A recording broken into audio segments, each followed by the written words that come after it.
मीना आणि अभिजित एक कपल नियोजन करतात, बचत करतात, विचारपूर्वक निर्णय घेतात, पण त्यांच्या प्लॅनिंगमध्ये एक लहानशी चूक होती.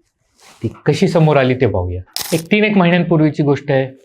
अभिजितच्या एका मोठ्या क्लायंटचं पेमेंट अपेक्षेपेक्षा खूप उशिरा आलं. त्या महिन्याचा घर खर्च, कमिटमेंट सगळे एकाच वेळी एकदम जड झालं. आता इथे दोन वेगवेगळे प्रतिसाद मला दिसले. अभिजितचा मला लगेच फोन आला, अर्जंटली पैसे विड्रॉ करायचेत, काहीतरी करायला पाहिजे आपल्याला. त्यात होतं घाई, तणाव, नियंत्रण हातातून जातंय ही भावना. मग मी मीनाला शांतपणे कॉल केला, फक्त हे सगळं ऐकण्यासाठी. आणि मग मी शेवटी तिला म्हणालो की मी हेच सांगत होतो की आपण इमर्जन्सीसाठी जागा ठेवलीच कुठे. सगळं प्लॅनिंग हे फक्त रिटर्न्स आणि लॉंग टर्मसाठी नसतं. आणि ओव्हरऑल इथं एक गोष्ट स्पष्ट झाली की आपण भविष्य नाही सांगू शकत.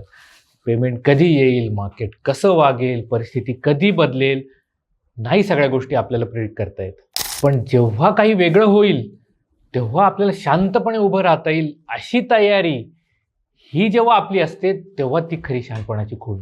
त्यानंतर काही दिवस कठीण गेले, पर्यायी शोधले गेले, तात्पुरता ताणही कमी झाला.